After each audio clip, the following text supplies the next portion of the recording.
अस्सलाम वालेकुम, मैं हूं मोनिस रज़ा। पाकिस्तान सुपर लीग सीज़न 8 की हम बात कर रहे हैं। आज अहम मैच होने जा रहा है। पाकिस्तान सुपर लीग सीज़न 8 में दिलचस्प और सनसनीखेज़ मुकाबलों का सिलसिला जारी है और आज जो मैच होने जा रहा है उसमें मुल्तान सुल्तान्स और कोयटा ग्लैडिएटर्स की टीमें मद्दे मुकाबिल होंगी। कोयटा के लिए कहा जाए तो शुरू में इब्तिदा में इस टूर्नामेंट में हमने देखा कि उनकी परफॉर्मेंस बहुत ज़्यादा अच्छी नहीं थी, लेकिन जो आखिरी मैच कोयटा ने खेला है उसमें देखा जा रहा है कि कोयटा की टीम उभर के सामने आई है और उन्होंने वो जीत अपने नाम की है और उसी जीत की बुनियाद पर ये सोचा जा रहा है, ये कहा जा रहा है कि आज जो मैच होगा इसमें कोयटा का मोराल खासा बुलंद होगा। दूसरी जानिब जो टीम है पेशावर ज़ल्मी की टीम बहुत अच्छा खेल पेश करती हुई इस टूर्नामेंट में आई है। उनके नंबर्स भी पॉइंट टेबल पर इस वक्त कोयटा से ज़्यादा हैं। इसी पर बात करेंगे। हमारे साथ हमारे स्पोर्ट्स के एनालिस्ट हमारे साथ मौजूद हैं। बुशरा गुल हमारे साथ इस्लामाबाद से मौजूद हैं और head of sports Ubaid Awan भी हमारे साथ मौजूद हैं।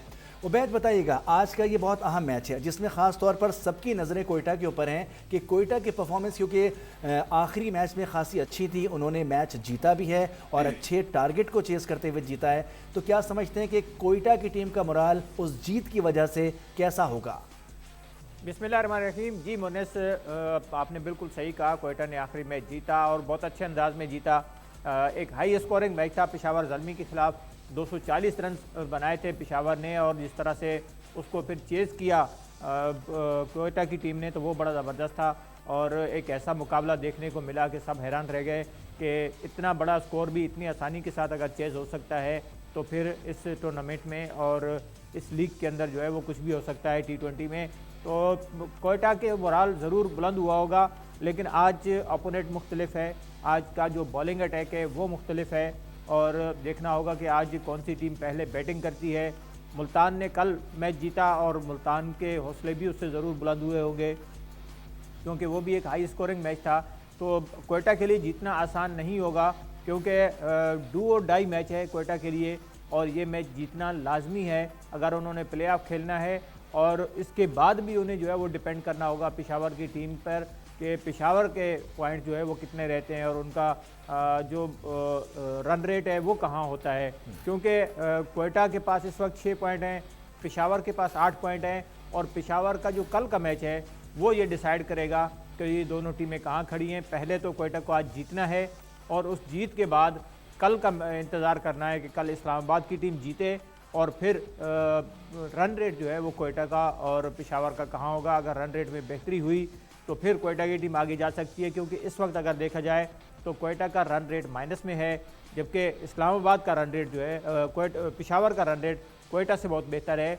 तो कोयटा को जो है न सिर्फ मैच जीतना है बल्कि अपना रन रेट भी बेहतर करना है। बुशरा, आप क्या समझती हैं? कोयटा की टीम खासी तनकीद का निशाना है। सरफराज अहमद से बार बार क्रिकेट एनालिस्ट मुतालबा करते रहे, शायकीन क्रिकेट मुतालबा करते रहे कि कुछ तब्दीली लाएं, कुछ चेंज लाएं। एक मैच में वो बाहर भी हो गए टीम से, तो समझते हैं कि कुछ फ़र्क पड़ा है टीम पर? देखें जी, फ़र्क की बात मैं करूंगी लेकिन सरफराज को लेकर नहीं करूंगी। फ़र्क के उनके उस दिन बाहर जाने से कोई फ़र्क पड़ा है या जो भी सिचुएशन है, अलबत्ता प्लानिंग थोड़ी चेंज की गई थी उसमें मैच में। और दूसरा ये कि काफ़ी खिलाड़ियों ने इस मौके पर जो है वो, जब ऐसा टाइम आए कि आपकी डू एंड डाई की सिचुएशन हो और आप उस टाइम पे बड़ी ज़बरदस्त परफॉर्मेंस दें तो आप फिर बैक की जितनी भी गलतियां होती हैं वो ज़रा कवर हो जाती हैं।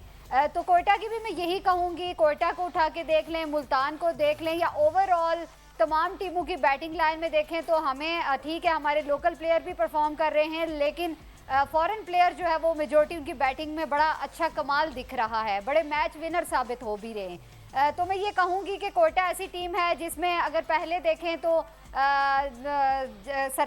गप्टिल जो है बड़ा ज़बरदस्त परफॉर्म करते रहे हैं। फिर उसके बाद अगर हम बाद में अगर उनकी सिचुएशन देखें तो लास्ट मैच में जिस तरीके से परफॉर्मेंस रही है वो भी आपके सामने है। तो कोई भी एक खिलाड़ी जब खड़ा होता है तो मैच का पासा पलट देता है। लेकिन अच्छी बात ये भी लगी है कि जैसे हम अपने सीनियर प्लेयर को तनकीद का निशाना भी बनाते थे कि वो क्यों नहीं परफॉर्म कर रहे हैं, उनके पास तजर्बा भी है तो वो यहाँ पर अब जब उनकी ज़रूरत है तो वो अपना तजर्बा शो करें। हफीज़ को ऊपर के नंबर पर लाना एक ज़बरदस्त प्लानिंग थी। और उसके बाद जिस तरीके से मैं ये कहूँगी कि कोयटा को अब अपने बॉलिंग डिपार्टमेंट में भी काम करने की ज़रूरत है। ठीक है, अच्छे प्लेयर हैं उनके पास, हसनैन हैं, नसीम शाह हैं, अच्छी बॉलिंग भी करवाते हैं, लेकिन कहीं ना कहीं पे बॉलर्स भी उनको एक्सपेंसिव पड़ जाते हैं। तो आज कहूँगी कि कोयटा को अपने हर डिपार्टमेंट में अच्छे तरीके से काम करके आने की ज़रूरत है। सबसे बड़ी बात यह है कि मुल्तान और कोयटा ऐसी टीमें हैं जो कि पेशावर ज़ल्मी से एक बड़े मार्जिन का मैच जीतकर यहाँ पर पहुँची हैं। तो दोनों का रिदम इस टाइम पे बड़ा ज़बरदस्त होगा, क्योंकि मुल्तान सुल्तान जिस तरीके से कल जीती है वो बड़ा ज़बरदस्त था। स्टार्ट में तो लग नहीं रहा था कि मुल्तान जो है जब उनके ओपनर आउट हुए तो कुछ करेगी, लेकिन रेलो रोसो को दाद देनी पड़ेगी जिस तरह उन्होंने खेला, साथ में उनका पोलार्ड ने साथ निभाया। फिर नीचे के नंबर पर अगर बात करें तो अनवर अली ने जहां पर ज़रूरत पड़ी बड़े ज़बरदस्त हिट्स लगाई हैं। तो मैं ये कहूँगी कि उसामा मीर की शक्ल में भी काफ़ी शॉट्स हमें दिखी हैं। तो मैं ये कहूँगी कि फिनिश किया है मुल्तान के खिलाड़ियों ने आकर। तो इस तरह की जब एक बड़ी पार्टनरशिप लगने के बाद बड़ा स्कोर कोई एक खिलाड़ी कर जाता है तो उसके बाद फिनिश करना बहुत ज़रूरी होता है, जो कि मुल्तान ने करके दिया है। और मुल्तान ऐसी टीम है जो कभी उठती है फिर गिरती है और फिर एकदम से उठ जाती है, यानी अपनी गलतियों से सीखती भी रही है। दूसरी तरफ कोयटा है तो कोयटा ने भी बड़ा खुश किया है, और हम कहते थे कि कोयटा देखिए अब उनकी सिचुएशन ऐसी है कि वो आज बड़े मार्जिन से जीते, और पेशावर के साथ उनका है कि पेशावर अपना जो मैच है वो बड़े मार्जिन से हारे। तो मैं ये कहूँगी कि ये टीमें बड़े अच्छे स्कोर भी कर रही हैं, बड़ी अच्छी फाइट भी कर रही हैं। तो अगर टूर्नामेंट से बिलफर्ज बाहर हो भी जाती हैं तो एक ज़बरदस्त तरीके से इनिंग्स खेलकर बाहर जाएं। पेशावर की जो गलती स्टिल रही है इस टूर्नामेंट में वो यही है कि पेशावर एक तो फिनिश नहीं कर पा रहा, दूसरा ये है कि बॉलर्स का यूटिलाइज अच्छा नहीं है। कल आप देख लें, कल वहाब की बॉलिंग कदरे बेहतर थी, शॉर्ट पिच पे बॉल कर रहे थे जो कि इस विकेट पर सूट करती है फास्ट बॉलर को। तो हमने देखा कि ओपनर को आउट करने के बाद रेले रोसो ने जब विकेट को संभाला तो उसके बाद तमाम ही बॉलर्स डिस्टर्ब नजर आए हैं। तो डेप्थ में आकर हमेशा से पेशावर ज़ल्मी खराब कारकर्दगी दिखाती रही है बॉलिंग में। तो अब भी ज़रूरत इस अमर की है कि इनको चाहिए कि ये अपनी गलतियों से सीख कर अब जो डू एंड डाई की सिचुएशन का मैच है इसमें कुछ अच्छा बेहतरीन करे ताकि इनकी सिचुएशन क्लियर हो सके। जी हाँ, मुल्तान सुल्तान मद्दे मुकाबिल हैं, हमारे एनालिस्ट हमारे साथ हैं। मैच आज का बहुत ज़बरदस्त होने जा रहा है, लेकिन कोयटा के लिए ज़िंदगी और मौत का मसला है। कोयटा अगर ये मैच जीत लेता है तो आगे हम उसको मज़ीद एक्शन में देख सकेंगे। एक ब्रेक लेंगे, ब्रेक के बाद इस मौजू को आगे बढ़ाएंगे और देखेंगे कि आने वाले मैचेस में क्या होने जा रहा है। ब्रेक के बाद दोबारा हाजिर होते हैं। Welcome back. बात हो रही है PSL सीज़न 8 की, जिसके सनसनीखेज़ मुकाबले जारी हैं। आज भी एक अहम मैच हो रहा है जिसमें कोयटा ग्लैडिएटर्स और मुल्तान सुल्तान मद्दे मुकाबिल होंगे। उबैद हमारे साथ मौजूद हैं, हमारे हेड ऑफ स्पोर्ट्स, और इस्लामाबाद से हमारे साथ मौजूद हैं बुशरा गुल। उबैद, आपकी जानिब आएंगे, बताएगा कि आज का मैच जीतने या हारने के बाद कोयटा ग्लैडिएटर्स की क्या पोजीशन होगी और इसके कितने चांसेस होंगे कि वो क्वालिफाई कर सकते हैं प्ले ऑफ मरहले के लिए। देखिए, आज के मैच की जो कैलकुलेशन सामने आई है तो उसमें ये है कि अगर कोयटा की टीम पहले बैटिंग करती है तो उन्हें एक बड़ा स्कोर सामने रखना होगा, और मुल्तान सुल्तान को कम से कम 90 रन से या उससे ज़्यादा से अगर हरा देती है तो फिर उसका रन रेट बेहतर हो जाएगा और फिर उसके चांसेस होंगे कि वो क्वालिफाई कर जाए इसके लिए, प्ले ऑफ के लिए। लेकिन उसके बावजूद उन्हें इंतज़ार करना होगा कि कल पेशावर की टीम किस तरह की परफॉर्मेंस का मुजाहरा करती है। और अगर मुल्तान पहले बैटिंग करे और वो जो भी टारगेट दे तो कोयटा की टीम को 10 ओवर्स में उस टारगेट को पूरा करना है। तो ये एक मुश्किल टास्क ज़रूर है, लेकिन नामुमकिन नहीं है। कोयटा की टीम कर सकती है, जिस तरह के उनके पास प्लेयर हैं, ख़ासतौर से मार्टिन गुप्तल ने जिस तरह से वो ऑन एंड ऑफ परफॉर्मेंस देते हैं, जैसन रॉय ने जिस तरह से पिछले मैच में परफॉर्मेंस दी है, इस तरह की परफॉर्मेंस अगर नज़र आती है कोयटा की तरफ से तो कोयटा की टीम, क्योंकि आज का मैच फिर उनका आखिरी मैच होगा, अगर आज का मैच नहीं जीतते या वो अपना टारगेट अचीव नहीं कर पाते तो फिर उसके बाद कोयटा के लिए ये टूर्नामेंट ख़त्म हो जाएगा। तो मेरे ख्याल में आज उन्हें जो है वो ऑल आउट जाना चाहिए, तमाम हथियार उनको अपने आजमाने चाहिए, और कोयटा की टीम आज के मैच के नतीजे पर जो है और आज के मैच में परफॉर्मेंस पर जो है वो बहुत ज़्यादा डिपेंड करेगी। बिल्कुल, आज के लिए कोयटा के लिए तो बहुत ज़्यादा अहम मैच है। अगर आज वो नहीं चलते हैं तो फिर टूर्नामेंट से बाहर होंगे, लेकिन शायकीन क्रिकेट कोयटा को भी एक्शन में देखना चाहते हैं। बुशरा, कोयटा का मुकाबला पेशावर ज़ल्मी से भी है, जैसा कि उबैद अभी कह रहे थे, तो मैच जीतने के बाद भी कोयटा की किस्मत का फैसला कल पेशावर और इस्लामाबाद यूनाइटेड के दरमियान खेले जाने वाले मैच पर मुनहसर होगा। तो पेशावर के कल के मैच का नतीजा कितना असर डाल सकता है इन पर? बिल्कुल मोनस, कल का ऑब्वियसली जिस तरह आप पॉइंट्स टेबल की बात पहले उबैद कर रहे थे तो उनका जो रन रेट है कोयटा का वो माइनस में है, और पेशावर का उनसे काफ़ी बेहतर है।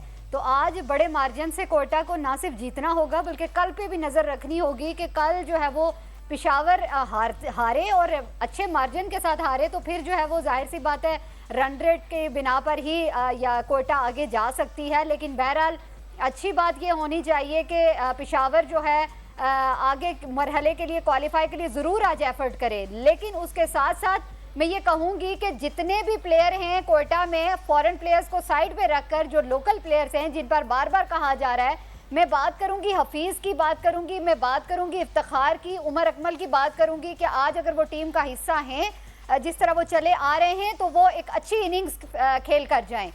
जिस तरीके से उन पर तनकीद की जा रही है वो उस तनकीद का लेवल हटाएं और अपने फैंस को खुश करें, वो क्रिकेट खेलें जिससे उनके फैंस खुश हों। क्योंकि हमने देखा कि पिंडी के ग्राउंड पर कोयटा के भी बड़े सपोर्टर्स हमने देखे, पेशावर के भी बड़े सपोर्टर्स हमने देखे, ना सिर्फ इस्लामाबाद बल्कि तमाम टीमों को सपोर्ट करने के लिए यहाँ पर सपोर्टर्स मौजूद होते हैं। तो मैं चाहती हूँ कि जिस तरह लास्ट इनिंग्स कोयटा ने खेली है, जैसन रॉय ने जैसा खेला है, जिस तरह गप्टिल खेलते रहे हैं, वैसे इनिंग्स जो है वो फिर से होनी चाहिए क्योंकि बहुत ज़रूरी है। और सबसे अच्छी बात मैं ये कहूँगी मोनस इस PSL की कि इस PSL में हमें बहुत कुछ डिफरेंट लगा है। बहुत से ज़्यादा मेजॉरिटी मैचेस ऐसे हुए हैं जिनका लास्ट बॉल तक कुछ नहीं कहा जा सकता था कि ये टीम जीतेगी या ये हारेगी। कल के मैच की अगर एग्जांपल उठाकर देख लें तो शुरू में लगा जब ओपनर आउट हुए मुल्तान के तो बस लगा कि पेशावर आज जीत जाएगी क्योंकि एक बड़ा टोटल स्कोर वो पुट अप कर चुके थे। लेकिन जिस तरीके से एक खिलाड़ी ने गेम का पासा पलट दिया और बाकियों ने थोड़ा थोड़ा करके उसका साथ दिया तो वो टीम के लिए बहुत फायदेमंद हुआ और गेम टोटली चेंज हो गई। तो ये होता है कि PSL का मजा दोबारा हो जाना। और जिस तरह क्राउड कल पुरजोश था, हाउसफुल था पिंडी स्टेडियम का और लोगों ने बहुत ज्यादा एंजॉय किया है। पेशावर ज़ल्मी के भी इवन के सपोर्टर्स खुश थे जो पेशावर ज़ल्मी को सपोर्ट कर रहे थे। उन्होंने ये कहा जब हम स्टेडियम में मौजूद थे कि ये मैच देखकर हमें मजा आ गया है। इस तरह के मैचेस होना देखें, पहले ये होता था कि 250 के करीब स्कोर अगर जाता था वनडे की क्रिकेट में तो उसको बहुत बड़ा समझा जाता था, लेकिन अब T20 में इतना बड़ा स्कोर होना, अब खुद ही अंदाजा लगा लें फिर कि मॉडर्न क्रिकेट वाकई मॉडर्न लग रही है। बिल्कुल उबैद, बड़े बड़े जो है स्कोर किए जा रहे हैं और उनको चेज भी किया जा रहा है। बुशरा सही कह रही है कि शौकीन क्रिकेट अच्छी क्रिकेट देख रहे हैं तो खासे लुत्फानंदोज हो रहे हैं। इस्लामाबाद का कल मैच है, अगर ये मैच उनके लिए इतना ज़्यादा अहमियत का हामिल होना चाहिए तो क्यों प्ले ऑफ में पहुंच चुकी है। लेकिन आज़म खान की फिटनेस ज़रूरी है जिस पर एक सवालिया निशान है, वो कल मैच खेल पाएंगे या नहीं। क्या समझते हैं आप आज़म खान के लिए? देखिए मेरे ख्याल में आज़म खान को जो इंजरी हुई है वो अभी तक उससे सेहतयाब नहीं हो पाए और अभी भी वो उनको जो सूरत हाल है उसको मॉनिटर किया जा रहा है। उनको बॉल लगी थी तो मेरे ख्याल में कल के मैच में उन्हें रेस्ट करना चाहिए क्योंकि कल का मैच इस्लामाबाद के लिए इतना ज़्यादा ज़रूरी नहीं है। वो ऑलरेडी पहुंच चुके हैं प्ले ऑफ में। प्ले ऑफ का जो मैच है वो बहुत ज़्यादा इम्पोर्टेंट होगा। तो मेरे ख्याल में इतने इम्पोर्टेंट मैच से पहले एक ऐसे मैच में जो कि इस्लामाबाद के लिए इतनी ज़्यादा अहमियत नहीं रखता जीत या हार, तो उसके लिए आज़म खान को कल रेस्ट कराना चाहिए। लेकिन इस्लामाबाद की टीम जीत के लिए ज़रूर जाएगी क्योंकि पिछले मैच में भी हमने देखा कि इस्लामाबाद प्ले ऑफ में पहुँच चुकी थी, लेकिन उसके बावजूद उन्होंने बड़ी अच्छी क्रिकेट खेली और वो मैच जीता। और कहीं से ये नहीं लग रहा था कि वो रिलैक्स हुए हैं। जिस तरह हमने लाहौर की टीम को देखा कि प्ले ऑफ में पहुंचने के बाद एक मैच जो है वो उन्होंने बड़ा रिलैक्स होकर खेला और उस मैच में उन्हें शिकस्त भी हुई। तो मेरे ख्याल में इस्लामाबाद की टीम ऐसी गलती नहीं करेगी, वो अपने जीत के लिए पूरी कोशिश करेगी। लेकिन जहाँ तक आज़म खान की बात है तो मेरे ख्याल में आज़म खान को कल रेस्ट करा देना चाहिए क्योंकि आगे जो है वो इससे ज़्यादा इंपॉर्टेंट मैच है जहां आज़म खान की परफॉर्मेंस बहुत ज़्यादा मैटर करेगी। क्योंकि हमने देखा कि उसकी जो बैटिंग होती है और वो जब आता है उसका स्ट्राइक रेट भी बहुत अच्छा होता है और उस वक्त टीम को ज़रूरत होती है तेज़ी से रन्स करने की। तो अगर आज़म खान मुकम्मल फिट होगा तो प्ले ऑफ में मेरे ख्याल में उसकी परफॉर्मेंस जो है वो बहुत ज़्यादा मैटर करेगी इस्लामाबाद यूनाइटेड के लिए। बिल्कुल, और वो हम एक्शन में नजर आएंगे तो देखने वालों की भी यही ख्वाहिश है कि जो अच्छा खेल रहे हैं उनको वो एक्शन में देखना चाहते हैं। बुशरा, मुल्तान सुल्तान्स की टीम ने कल पेशावर ज़ल्मी के खिलाफ बहुत ज़बरदस्त कामयाबी हासिल की है। तो पेशावर ने 240 रन का बड़ा स्कोर किया था लेकिन रैली रोसो ने सेंचुरी से उसको आसान कर दिया। तो पेशावर के बॉलर्स ने एक बार फिर बड़े हदफ का दिफा नहीं किया। क्या मसला है पेशावर की बॉलिंग लाइन के साथ? अच्छा, इसका जवाब आपसे लेते हैं। यहाँ पर बुशरा एक ब्रेक ले लेते हैं, मुझसे ब्रेक का कहा जा रहा है, ये सवाल याद रखिएगा। ब्रेक के बाद आते हैं, फिर आपसे ही शुरू करेंगे। Welcome back. ब्रेक पे जाने से पहले हम बात कर रहे थे, हमारे स्पोर्ट्स एनालिस्ट हमारे साथ मौजूद हैं बुशरा गुल और हमारे हेड ऑफ स्पोर्ट्स उबैद अमान। बुशरा, आपसे बात कर रहे थे कि पेशावर की टीम का बॉलिंग जो अटैक है वो इतना ज़्यादा हमें पावरफुल नज़र नहीं आ रहा। गो के हमने देखा कि उनके मद्दे मुकाबिल कल मुल्तान सुल्तान्स थे, उन्होंने अच्छा स्कोर किया, लेकिन उनका जो बॉलिंग अटैक है वो उसको नहीं कवर कर पाया, उसका दिफा नहीं कर पाया। वजह क्या है? मोनस, देखें सिर्फ बॉलिंग नहीं है बल्कि उनकी फील्डिंग के भी बड़े मसाइल हैं। बड़े कैचेस छोड़े जाते हैं और ये सबसे बड़ा मसला होता है कि आप हमेशा से कहते हैं कि कैचेस विन द मैचेस, और जब आप कैचेस लूज़ करेंगे तो मेरे ख्याल में फिर एक बैट्समैन को मौका मिल जाता है उसके बाद खुलकर बरसने का। तो पेशावर ऐसी टीम है जो कि हमेशा से हमने डे फर्स्ट से स्टार्ट से हमने देखा कि पेशावर बॉलिंग के साथ साथ फील्डिंग में भी लैग कर रही है। डेप्थ में आकर अच्छे तरीके से फिनिश भी आ रही है। जहाँ तक आपने बॉलिंग की बात की तो ऐसा नहीं है कि उनके पास अच्छे बॉलर्स नहीं हैं। हमने स्टार्ट में उस्मान कादिर की बॉलिंग देखी, बेहतरीन थी उनकी, अरशद आउट करके दिए हैं। वहाब नो डाउट एक्सपीरियंस है, तनकीद भी करते रहे हैं, लेकिन अब वक्त के साथ साथ कुछ उन्होंने, अब कल जैसे हमने उनकी गेम देखी तो काफ़ी हद तक बेहतर लगी है। मेरे ख्याल में जो पेशावर है वो अपनी बॉलिंग में कोई वैरायटी नहीं लाते बॉलर्स। फास्ट बॉलिंग में जैसे मैंने कहा कि कल पिंडी की विकेट ऐसी है कि इसके मुताबिक फास्ट बॉलर को जो है वो ज़बरदस्त तरीके से बॉल करवाना चाहिए, पिच के मुताबिक वो जो है वो अच्छी उनमें एग्रेशन होनी चाहिए, लेकिन वो चीज़ नज़र नहीं आती। स्पिन में अगर हम देखें तो राशिद खान की मिसाल दूंगी आपको, जब वो थ्रो ऑफ द एयर तेज़ बॉल करवाते हैं तो उनकी बॉल में स्पिन के साथ स्किट भी होता है और उनके पता नहीं चलता कि वो क्या, उनके किस वेरिएशन के साथ वो बॉल करवा रहे हैं, जिससे जो सामने बैट्समैन होता है वो जज नहीं कर पाता है और विकेट लूज कर जाता है। तो ये चीज़ होती है। और दूसरी बात ये है कि जब पहला मैच हारे थे पेशावर ज़ल्मी वाले कोयटा ग्लैडिएटर से, तो उस वक्त ये कहा जा रहा था कि पिंडी की जो पिच है वो बैटिंग पिच है। लग यही रहा था कि यहाँ पर जो है वो बैटिंग पिच है, बॉलर्स के लिए मुश्किलात हो रही हैं, सारा कुछ है। लेकिन दूसरे ही दिन लाहौर कलंदर ने उसे गलत साबित किया। लाहौर कलंदर के बॉलर्स ने कमाल की बॉलिंग की पिंडी के स्टेडियम में, पिंडी की विकेट पर। तो मेरे ख्याल में ऐसा नहीं है, कहीं पर आपको जो है वो वैरायटी लानी पड़ती है अपनी बॉलिंग के अंदर। आपने यहाँ पर 3 से 4 मैचेस खेल लिए हैं, एक ही मैच में चले आपने यहाँ के पहला मैच लूज किया है, तजर्बा हो जाता है कि कहाँ कहाँ गलतियाँ हैं, पिच या यहाँ की कंडीशन से भी आप वाकिफ हो जाते हैं कि अब आपको क्या टेक्निक्स अपनानी चाहिए। लेकिन वहाँ पर काम नहीं किया गया। एक बड़ा टोटल स्कोर पुट अप कर दिया तो कॉन्फिडेंट हो गए कि बस ठीक है अब हमने जीत जाना है, दूसरी टीम नहीं कर सकती है, लेकिन ऐसा नहीं हुआ है। और कल भी हमने देखा कि यही सिचुएशन बनी है पेशावर के लिए। वहाब ने बड़ी ज़बरदस्त बॉलिंग करवाई है, काफ़ी वो नो बॉल्स देते थे, उसके ऊपर उन्होंने काम किया है, लेकिन उनके अलावा कोई भी ऐसा बॉलर नहीं दिखा है जिसने अच्छी बॉलिंग की हो। तो मेरे ख्याल में हमने इस PSL में देखा कि जो स्कोर हैं वो काफ़ी ज़्यादा हो रहे हैं, लेकिन जो बॉलिंग में काम है वो काफ़ी गलतियां हो रही हैं। तो तमाम टीमों के लिए कहूँगी जो आगे प्लेऑफ खेलने के लिए जा रही हैं वो इसके ऊपर अब काम करें कि बॉलिंग अटैक को, बॉलिंग की जो टेक्निक्स हैं उसके ऊपर काम करें, क्योंकि अगर आपकी बॉलिंग अच्छी नहीं होगी तो ज़्यादा से ज़्यादा स्कोर भी चेज हो रहे हैं, ये कोई मुश्किल काम नहीं रहा है। बिल्कुल। अच्छा उबैद, पेशावर की कमज़ोर बॉलिंग दूसरी टीमों को ये मौका भी है कि पेशावर को बैटिंग दो, फिर जितना भी स्कोर हो उसको आराम से चेज कर लें।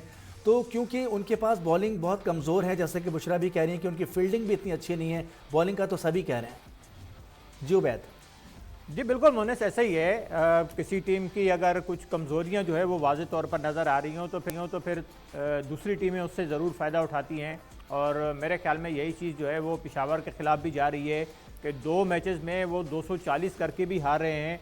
तो इसका मतलब यही है कि उनके अपने अंदर कुछ कमज़ोरियाँ हैं। बिल्कुल बुशरा ने ठीक कहा कि रावलपिंडी की जो विकेट है उसमें बॉलर्स अगर अपने हिसाब से और अपने तजर्बे के तौर पर, अपने तजर्बे के हिसाब से जो है वो बॉलिंग कराते हैं तो उन्हें कामयाबियाँ भी मिलती हैं।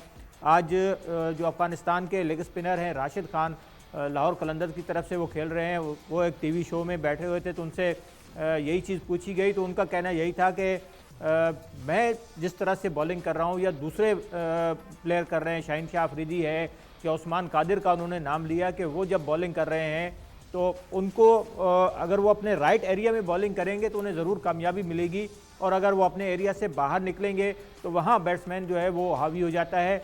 यही चीज़ हो रही है।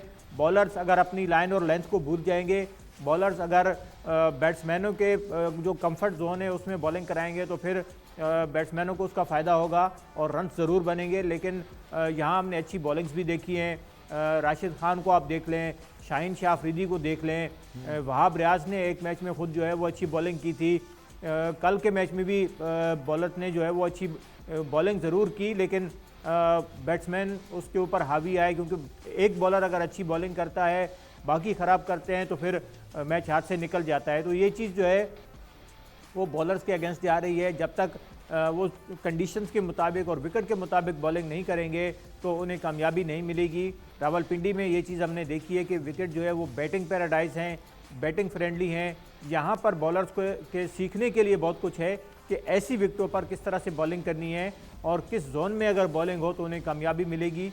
मेरे ख्याल में ये चीज़ जो है वो बॉलर्स को यहाँ पर ज़रूर सीखनी चाहिए, और जब तक वो अपने राइट एरिया में बॉलिंग नहीं करेंगे तो उसका कोई फ़ायदा नहीं होगा। बुशरा, इस पर थोड़ी सी टेक्निकल बात कर लेते हैं। रावलपिंडी में नो डाउट बहुत ज़्यादा रन बन रहे हैं, जबकि कराची में स्कोर नहीं हो रहे थे और लाहौर में भी ऐसा नहीं था, लेकिन पिंडी स्टेडियम में बल्लेबाजों को बहुत मदद मिल रही है। तो इस फ़र्क पर बात कर लेंगे, फिर मुझसे ब्रेक का कहा जा रहा है। ब्रेक के बाद बुशरा आपसे पूछेंगे कि असल में क्या टेक्निकल चीज़ तीनों विकेट्स में डिफरेंट है, कराची में, लाहौर में और रावलपिंडी में, कि वहाँ पे स्कोर बहुत ज़्यादा हो रहा है। ब्रेक लेंगे, ब्रेक के बाद दोबारा हाजिर होंगे। Welcome back. ब्रेक पे जाने से पहले हम बात कर रहे थे कि पीएसएल के मैचेस में जो कि बहुत ज़्यादा स्कोर्स हो रहे हैं, ख़ास तौर पर रावलपिंडी के विकेट पर बहुत बड़े बड़े स्कोर्स हुए हैं और उनको चेज़ भी किया गया है। लेकिन वही अगर हम गेम देखें कराची की पिच पे या लाहौर की पिच पे तो इतने ज़्यादा स्कोर्स वहाँ पे हमें होते नज़र नहीं आए। उबैद हमारे साथ मौजूद हैं, बुशरा गुल हमारे साथ मौजूद हैं। जी बुशरा, क्या समझती हैं आप तीनों मैदानों में, तीनों पिचेस में फ़र्क क्या है?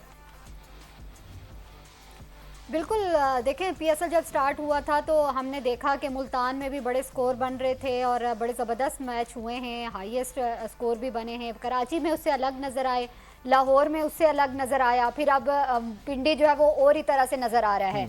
अगर मैं पिंडी की बात करूं तो वही बात आ जाती है कि कंडीशन का भी फ़र्क होता है, साथ साथ पिच भी जो है वो फ्लैट है और बैटिंग पिच के हैं तो गलत नहीं होगा। लेकिन वही बात आती है कि आपको थोड़ी सी टेक्निक्स भी अपनानी होती हैं। मैंने लास्ट में जिस तरीके से लाहौर की मिसाल दी बॉलिंग में, तो ऐसा नहीं है कि अपने स्कोर को आप डिफेंड नहीं कर सकते हैं, हो सकते हैं। यहाँ पर तो स्कोर तो बड़े बन रहे हैं, बनेंगे भी, लेकिन आपको कहीं पर परफॉर्मेंस भी देनी होती है। बाकी ग्राउंड की बात करूँ तो पिंडी का ग्राउंड छोटा ग्राउंड है, जहाँ पर आपको बड़ा मार्जिन होता है, बड़े छक्के चौके आप बड़े अच्छे मार्जिन से लगा सकते हैं। बाउंड्री के बाहर जो है वो छक्के चौके अच्छे तरीके से बाहर जाते हैं, जो कि हमें बाकी ग्राउंड में इतने नज़र नहीं आते हैं।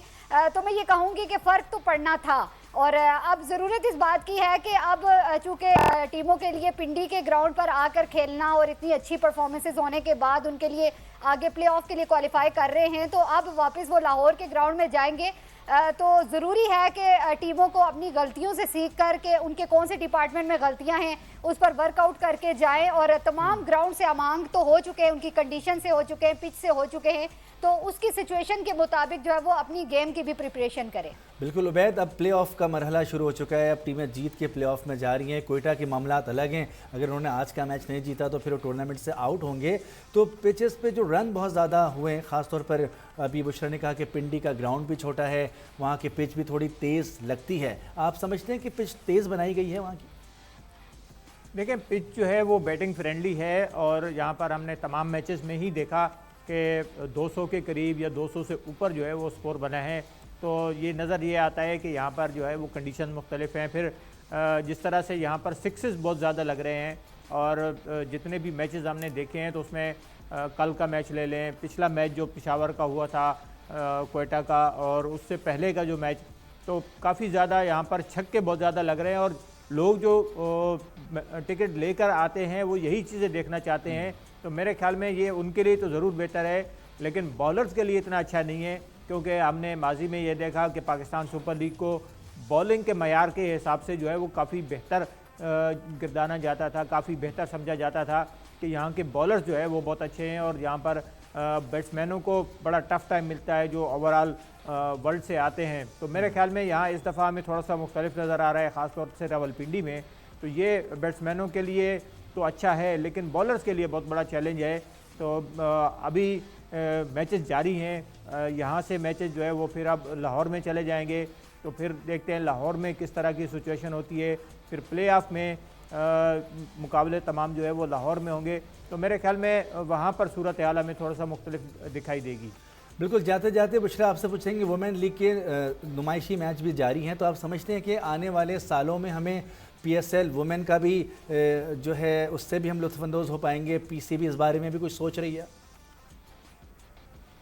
बिल्कुल मोहनस, बड़ी ज़बरदस्त एक्टिविटी का आगाज़ किया गया। आज लास्ट मैच जो है वो खेला गया है और क्राउड भी जो फर्स्ट डे इतना नहीं दिखा, बाकी 2 दिन जो है काफ़ी इन्वॉल्वमेंट दिखी है। क्राउड भी पुरजोश था कि इस तरह की ख़वातीन के बारे में भी स्टेप लेना चाहिए और चेयरमैन PCB भी पेश रहे हैं। फिर उसके अलावा फॉरेन क्रिकेटर्स को जिस तरीके से यहाँ पे लाया गया है, वो नेशनल और इंटरनेशनल का कॉम्बिनेशन, नए टैलेंट को भी इन्वॉल्व किया गया है, तो ये एक बहुत अच्छी एक्टिविटी है। इसके साथ साथ निदा डार और बिस्मा मारूफ से जब हमारी बात हुई तो वो भी इस बात पे बड़ी खुश थी कि बहुत ज़रूरी था कि इस तरीके का और उनसे ज़्यादा शौकीन क्रिकेट भी इससे खुश होंगे कि अगर इस तरह की एक्टिविटी है। शुक्रिया अदा करेंगे बुशरा गुल का, हमारे साथ इस्लामाबाद से मौजूद थी हमारे स्पोर्ट्स हेड उबैद अवान, आपका भी बहुत शुक्रिया। आज का जो मैच है वो खासा अहम मैच है। कोयटा अगर आज का मैच जीत लेता है तो हमें आइंदा एक्शन में नजर आएगा, लेकिन अगर आज वो मैच लूज़ कर जाते हैं तो कोयटा इस टूर्नामेंट से बाहर होगा। इजाज़त दीजिए, अल्लाह हाफ़िज़।